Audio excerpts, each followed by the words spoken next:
Ja tämä avaussoitto on Euroopan ensimmäinen yksityisen operaattorin GSM-soitto.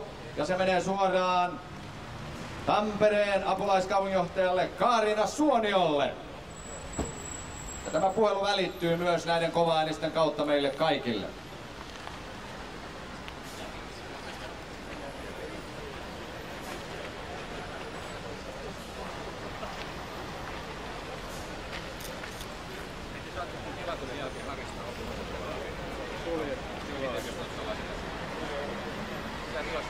Ja nyt taatusti kaikkialla jännitetään tilannetta. Tänne ei kuulu mitään rahinaa, mutta ei pidäkään kuulua, nimittäin GSM-verkko on täysin häiriövapaa. Se toimii kuin CD-soitin, näin minulle on kerrottu. Ja nyt me odottelemme vain sitten tuolta linjalta vastausääntä. Onkohan Kaarina kotona? Alo? Apulaiskaupunginjohtaja Suonio. No kyllä vaan puhelimesta. No täältä soitetaan sinun entisestä kotikaupungistasi sinne uusiin ympyröihin ja toivotetaan ensin hyvää kesää. Kiitos samoin sinne Helsinkiin. Hainko itse puhelimesta? Kyllä, täältä minä sinulle soittelen ja haluaisin tässä todeta, että teemme nyt historiaa. Soitamme uudella GSM-verkolla, joka on Euroopan tähänastisista verkoista kaikkein laajin ja olemme ihan ensimmäisten soittajien joukossa. Ihan totta, ja kuuluvuus on aivan erinomainen. Täysin häiriötön. Se on niin kuin naapurihuoneesta puhuisin. Tiedätkö, miten tämä eroaa sitten niistä oikeista europuhelinsoitoista? Sinulla on varmaan vastaus, jota minä en vielä tiedä. No, tämä puhelin tulee kaikki, mutta europuhelin on siitä hieno matkapuhelin, että se on täysin suojattu. Tämä oli muuten täsmällinen tieto kaikille, jotka tätäkin kuuntelevat. Mehän olemme ottamassa käyttöön verkkoa, joka on paitsi häiriöttömin, niin kaikkein turvallisin myöskin. Ja toivottavasti kaikkein taloudellisin. Minusta on mukava sellainen ajatus, että voi kuljettaa oman korttia mukanansa ja sitten kaikista puhelimista, jotka kuuluu tähän järjestelmään, voi tehdä oman puhelimensa sillä kortilla, koska kortissa on puhelimessa. Minä olen tehnyt kotiläksysi hyvin, kun olet lukenut tuonkin.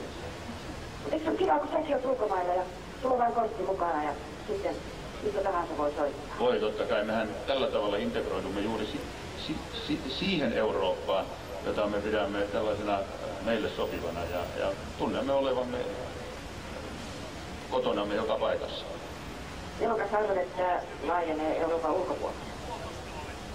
Jos tätä vauhtia tekniikka kehittyy, niin ei siihen montaa vuotta mene. Onko teillä hyvät juhlat siellä? No, täällä on iloisia ilmeitä ja odottava tunnelma. Itse asiassa, eikös tämä soitto ole samalla soitto irti lamasta ja uuteen nousuun ja asioiden parempaan kehittymiseen? Ja kesäkin alkaa. No, pitäisi kysyä tältä yleisöltä, että ne on samalla iloisen näköisiä, mutta se voi joutua myös kesästä, eikä siitä, että lama on ohi. Mutta jospa minä tämän yleisön puolesta vakuutan sinulle, että me olemme kaikki sitä mieltä, että nyt alkaa parempi aika. Ilmatieteen laitoskin on luvannut meille hellesäät jo tällä viikolla alkavasti. Toivottavasti Tampereellekin. Kyllä, täällä on lämmintä ilman muuta. Ja jos mennään vielä tähän vakavaan asiaan, niin onhan jokainen tämmöinen tekninen suuri edistysaskel aina kohti parempaa. Lisäksi tässä on aika tavalla suomalaista tietoa ja taitoa ja käytetty ja suomalaista työtä tullaan paljon käyttämään jatkossa.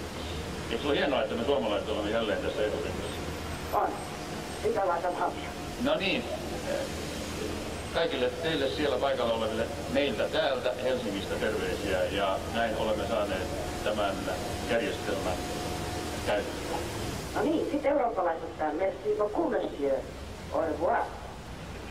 Tack detsamma. Hei.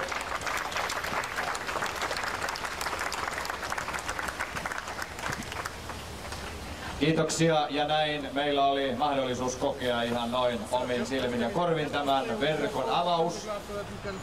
Ja tämän jälkeen minulla on ilo kutsua tänne estraadille Suomen Pankin johtokunnan jäsen, pankinjohtaja Harri Holkeri. Tervetuloa kiertäen vaikkapa sieltä auton takaosan kautta.